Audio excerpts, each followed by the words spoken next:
सध्या महाराष्ट्रातल्या बांधकाम कामगारांच्या मागण्या मान्य होण्यासंदर्भात, त्यांचे कल्याणकारी योजना मिळण्यासंदर्भात केलेल्या अर्जासंदर्भात अत्यंत दारुण व्यवस्था चालू आहे। त्यामुळे आज सगळ्या महाराष्ट्रातल्या बांधकाम कामगारांच्या मध्ये या मंडळाच्या कारभाराबद्दल असंतोष वाढत चाललेला आहे। या पार्श्वभूमीवर रविवार दिनांक 3 ऑगस्ट रोजी राष्ट्रीय मजूर स्वतंत्र संघटनांचे नेते दीपक म्हात्रे यांच्या संघटनेच्या वतीने आणि महाराष्ट्र राज्य बांधकाम कामगार संघटना संयुक्त कृती समितीच्या वतीने पिंपरी येथे प्रचंड मेळावा घेण्यात आला। या मेळाव्यासाठी किमान 6000 स्त्री पुरुष कामगार मेळाव्यास उपस्थित होते। या मेळाव्यामध्ये असा निर्णय घेण्यात आला की हे शासन काही ऐकायला तयार नाही, स्वतःची मनमानी चालू करून कामगारांच्यावर अन्याय केला जात आहे। या सर्व अन्यायाविरुद्ध 19 मंगळवार दिनांक 19 ऑगस्ट पासून मुंबई आझाद मैदान येथे बेमुदत उपोषण करण्याचा निर्णय घेतलेला आहे। या उपोषणामध्ये जास्तीत जास्त कामगारांनी भागीदारी करावी। जे कामगार भागीदारी करणार आहेत त्यांनी माहिती या समितीकडे पाठवून द्यावी असे आवाहन मी सुरुवातीला करीत आहे। सर्व कामगारांनी लक्षात घेणं गरजेचं आहे की या बांधकाम कामगार कल्याणकारी मंडळाचा कारभार सध्या महाराष्ट्र शासन अशा पद्धतीने चालवत आहे की सर्व कायदे धाब्यावर बसवून अत्यंत बेकायदेशीरपणे प्रत्येक गोष्टीतला हा कारभार सुरू आहे आणि बांधकाम कामगार त्याला विरोध करीत नसल्यामुळे या सरकारला बांधकाम कामगारांची पर्वा वाटत नाही आणि ते कायद्याची अंमलबजावणी करून कारभार करण्यास तयार नाही।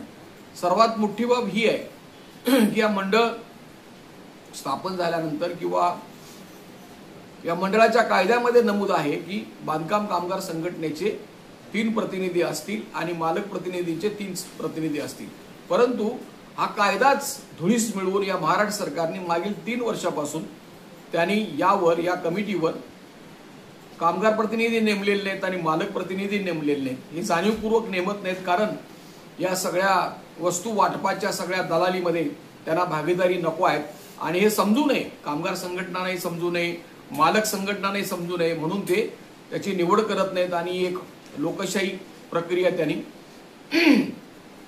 बुडीत काढलेली आहे। या कायद्याचं नाव आहे इमारत व इतर बांधकाम कामगार कल्याणकारी मंडळ आणि या मंडळाचा जो कारभार असतो त्याबद्दल सुप्रीम कोर्टाने सांगितलेलं आहे। महाराष्ट्र शासनाला भारत सरकारकडून उत्तर आणि निवेदन प्रश्न विचारले गेलेले आहेत आणि त्यामध्ये या मंडळाचा जो कारभार आहे तो केल्यानंतर त्याचं सोशल ऑडिट करावं असं बंधन आहे, परंतु महाराष्ट्र शासन गेल्या 3 वर्षापासून हे सोशल ऑडिट करायला तयार नाही। सरकारचा निर्णय धाब्यावर बसवत आहे। हे सरकार आणखीन एक गोष्ट करीत आहे। भारत सरकारने असं सांगितले 2021 मध्ये की वस्तू रूपाने कसलंही वाटप कामगारांना करू नये, लाभ देऊ नयेत, सरळ त्यांना बँकेमध्ये त्यांची लाभाची रक्कम ही ट्रान्सफर करावी आणि बँकेमार्फत त्यांना रक्कम द्यावी, परंतु हा निर्णय सुद्धा त्यांनी धाब्यावर बसवलेला आहे। म्हणजे भारत सरकार जे आहे गेल्या अनेक वर्षापासून बीजेपीचं सरकार आहे आणि त्याच पक्षाचं सरकार महाराष्ट्रामध्ये असून सुद्धा भारत सरकारचे कुठल्याही नियमाचं कायद्याचं कसलंही बंधन महाराष्ट्र सरकार पाळायला तयार नाही आणि मनमानीप्रमाणे फक्त या महाराष्ट्रातल्या 4 बड्या कंत्राटदारांचं दलालांचं भलं करायचं म्हणून सगळे कायदे पायदळी तुटवलेले आहेत। 4 कंत्राटदारांना मागील 3 वर्षामध्ये आमचं म्हणणं असं आहे की 15,000 कोटी रुपये दिलेले आहेत आणि या 15,000 कोटीचा हा गैरव्यवहार आहे आणि तो दडपला जावा, त्याची चौकशी होऊ नये, बांधकाम कामगारांनी त्याच्याबद्दल प्रश्न विचारू नयेत म्हणून सरकार हे दक्षता पथकच्या नावाखाली कामगारांच्यावर अन्याय करीत आहे। याबद्दलचा कायदा ते पाळायला तयार नाहीत, ते अजूनही सांगत नाहीत की बोगस कामगार आहेत। मग खरे कामगार कोण सांगा ना? खरे कामगार म्हणजे फक्त गौंडी आणि गौंडीच्या हाताखाली काम करणारे बांधकामातले माणसं असं आहे का? असं नाही। कायद्यामध्ये तरतूद अशी आहे की मी अनेक वेळा सांगितलेलं आहे, व्याख्येमध्ये तरतूद आहे की इमारतीला हात लावणारा प्रत्येक माणूस, इमारत दुरुस्त करणारा, इमारत देखरेख करणारा, अगदी त्या इमारतीवर पाणी भरणारी स्त्री सुद्धा ही बांधकाम कामगार व्याख्येमध्ये येते इतकंच नव्हे तर धरणे, कालवे, रस्ते, पाटबंधाऱ्यांचे काम, ही सगळी कामं ही त्यात काम करणारे, रेल्वे, टेलिफोन यंत्रणा यात काम करणारे जे कर्मचारी आहेत, जे कायम नाहीत, ते सर्व बांधकाम कामगारांचे लाभ घेऊ शकतात असं त्या व्याख्येमध्ये लिहिलेलं आहे. बरं, इतकंच नव्हे तर ही व्याख्या सोडा. महाराष्ट्र शासनाने 2017 मध्ये असे 15 इंडस्ट्रीज मधील कामगारांना बहाल करून टाकलेले आहे बांधकाम कामगारांचे लाभ. त्याच्यामध्ये वीटभट्टीत काम करणारे, दगडा कोळसात काम करणारे, इतकंच नव्हे तर काचा निर्माण करणारे, लिफ्ट बसवणारे, ह्या सगळ्या कामगारांचा समावेश त्यांनी 15 उद्योगांचा समावेश केलेला आहे. आणि इतकं कमी पडतं की काय, महाराष्ट्र शासनाने असाही निर्णय केलेला आहे की रोजगार हमी योजनेवर काम करणारी सुद्धा जे सगळे कर्मचारी आहेत ते सुद्धा बांधकाम कामगारांचे कार्ड घेण्यासाठी पात्र आहेत. मग हे ते सांगत नाहीत. मग हे सांगून तुम्ही उरलेल्या लोकांच्या बद्दल बोला. बरं, उरलेल्या लोकांच्या बोलायच्या आधी तुम्ही कायदा पाळा ना. आज सुद्धा काय एखाद्या माणसानं चोरी केली म्हणजे त्याला फासावर लटकवलं जात नाही, त्याला 24 तास सुद्धा पोलीस लॉकअपमध्ये ठेवण्याची व्यवस्था नाही. 24 तासाच्या आत त्याला कोर्टामध्ये हजर करावं लागतं. आणि या कायद्यामध्ये असंच आहे. आज महाराष्ट्रामध्ये 60 लाख कामगारांची नोंदणी आहे आणि ही नोंदणी करताना त्याने आणखीन एक कायद्याची भर घातलेली आहे, जाचक ते पूर्वी नव्हती. कामगारांनी ऑनलाईन अर्ज नवीन कार्ड मिळण्यासाठी केल्यानंतर, नूतनीकरण केल्यानंतर त्या अर्जाची तपासणी होऊन त्याला त्याची नोंदणी पूर्ण व्हायची. आता यांनी नवीन 3-4 महिन्यापासून सुरू केलंय टोमणं की त्याचं व्हेरिफिकेशन करणार म्हणे. म्हणजे कामगारानं अर्ज नोंदवल्यानंतर त्याची कागदपत्र खरी आहेत का खोटी आहेत हे अधिकारी तपासणार आणि ते तपासल्यानंतर मग त्याचं नोंदणी होणार. अरे मग तुम्ही तपासलं ना सगळं, तुम्ही काय त्यावेळेला झोपला होता का? तुम्हाला माहित नाही खरं कोण आहे आणि खोटं कोण आहे? सरळ सरळ तो कामगार खरा आहे, त्याची कागदपत्र बरोबर आहेत, अशाच कामगारांची नोंदणी तुम्ही करता आणि तुम्ही एकदा शिक्कामोर्तब केल्यानंतर लगेच बोंबाबोंब करताय की बोगस बोगस बोगस. अरे मग बोगस ज्यांनी नोंदणी केली, ज्यांनी सही केली त्यांना बेड्या घाला ना. त्यांना का तुम्ही सोडताय?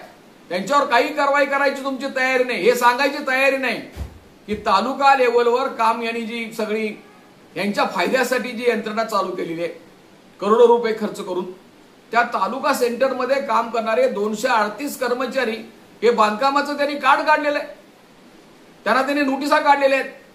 म्हणजे यांच्यातलीच माणसं बोगस नोंदणी केलेली आहे, यांच्यातलीच माणसं बोगस करायला कारणीभूत आहे.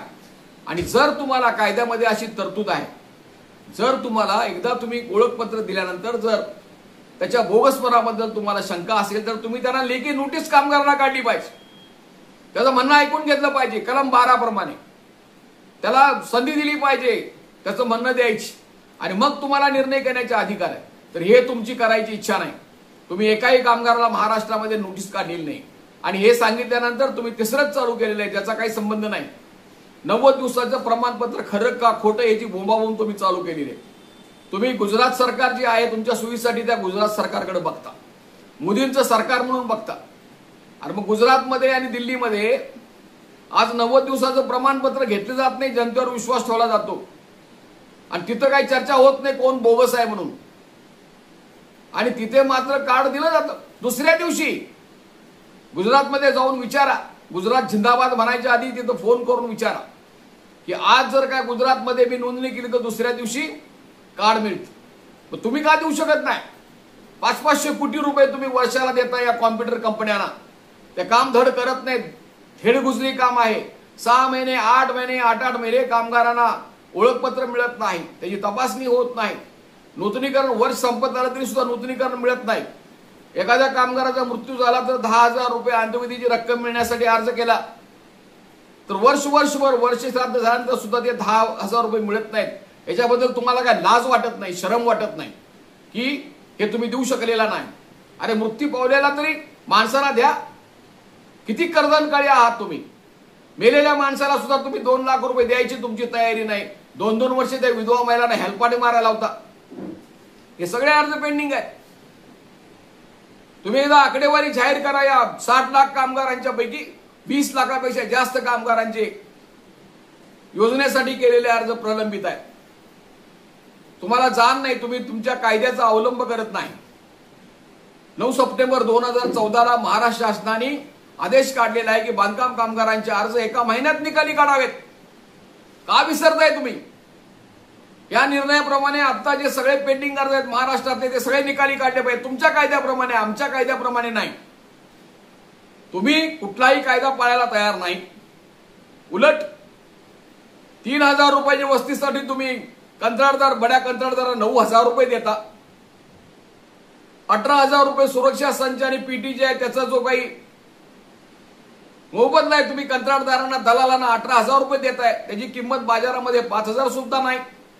आणि सांगताय उघडपणे की तुमचं 1 रुपयामध्ये आम्ही नोंदणी करतोय। अरे आमचा 1 रुपये घेतल्या घेतल्या तुम्हाला 20,000 रुपये मिळतात प्रत्येक कामगाराची। कुठे गेले 15,000 कोटी? पैसे कोणाकोणाला वाटप झाली? तर हे काही पाळलं जात नाही। बांधकाम कामगारांच्या बाबतीमध्ये अत्यंत अन्यायकारक परिस्थिती या महाराष्ट्रामध्ये आहे। आणि एवढंच नाही तर प्रत्येक कायद्यातल्या गोष्टीचा भंग करायचा, कोर्टाचा दररोज अपमान करायचा। 2021 साली निवारा बांधकाम कामगार संघटना आणि इतरांनी जे हायकोर्टमध्ये केस दाखल केली होती त्याच्यामध्ये हायकोर्टने आदेश केलेला आहे की वेळोवेळी तुम्ही बांधकाम कामगार संघटनेबरोबर चर्चा ऑनलाईन कामाबद्दल करून घ्या आणि निर्णय करा। हे आताचे सचिव 4 वर्ष होऊन गेली तरी बांधकाम कामगारांची मीटिंग बोलवायला तयार नाहीत। पण हे महाशय महाराष्ट्र शासनाचे संकेत आहेत की 3 वर्ष झाल्यानंतर बदली करावी, परंतु हे महाशय आता 5 वर्ष होत आले तरी त्या खुर्चीला चिकटून बसलेले आहेत। आणि दुसरा मात्र हायकोर्टचा निर्णय, त्याची मात्र त्याला पर्वा नाही, त्याचा रोज अपमान करतायत। मुंबई हायकोर्टने असा सुद्धा निकाल त्याच एका केसमध्ये दिलेला आहे की जर तुम्ही शासनाने 3 वर्षापूर्वी 2021 मध्ये बांधकाम कामगारांना 5000 रुपये बोनस देण्याचा निर्णय केलेला असेल तर त्याच्याबद्दलचा निर्णयाची प्रक्रिया पूर्ण करा 6 महिन्याच्या आत। पण 4 वर्ष होऊन गेली तरी मुंबई हायकोर्टचा हा निकाल सुद्धा ऐकायला त्यांना वेळ नाही आणि कामगारांना बोनस द्यायची त्यांची इच्छा नाही। उलट 10 पैशाची वस्तू रुपयाला विकायच, 90 पैसे गायब, हे मात्र करायला ते रोज सांगतायत। रोज हे उद्योग सुरू आहेत। आता तर त्यांचं काय झालंय माहित नाही। विधानसभेमध्ये चर्चा झालेली आहे आणि भांडी वाटपाची नोंद थांबलेली आहे। सुरक्षा संच सुद्धा नव्याने टेंडर मंजूर होईल की नाही याचा पत्ता नाही। आणि कोणतरी फडतूस युट्यूबवर भाषण करतात की आता तुम्हाला लॅपटॉप सुद्धा मिळणार आहे। तर हे अशी बनवाई गिनवी चालू आहे। तुम्ही आता हायकोर्टमध्ये दुसरी केस चालू आहे। आता आम्ही सुद्धा याच्याबद्दल एक हायकोर्टमध्ये केस घालणार आहोत।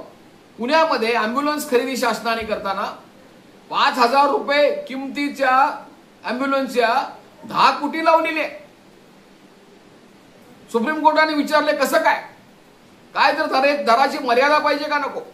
तर हे सगळं सुरू असल्यामुळे याच्याबद्दल या महाराष्ट्रातला बांधकाम कामगार गप्प असल्यामुळे, काही प्रतिक्रिया देत नसल्यामुळे हे यांचं फावलेलं आहे।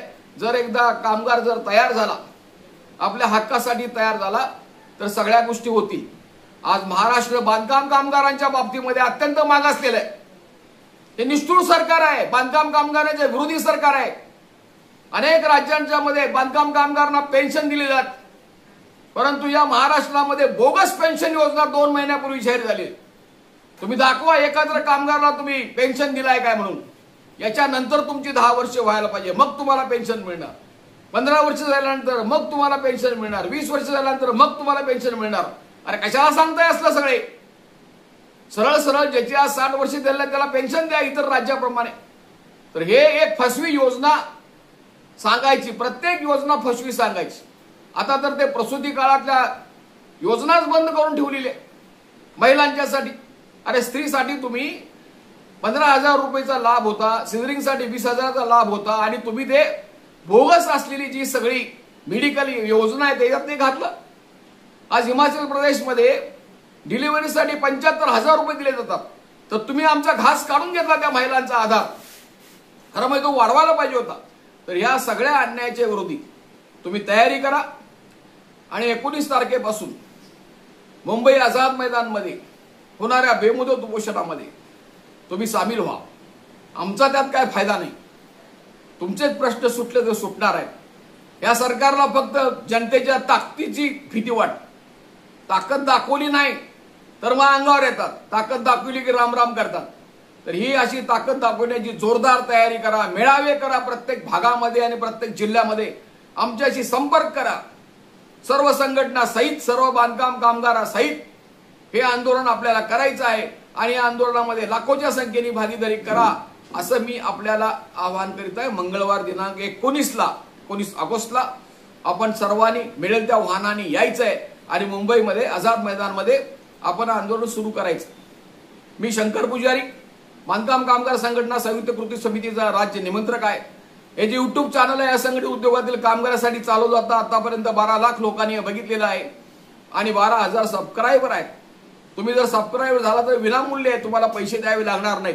तर एक आंदोलनाचं समर्थन होईल.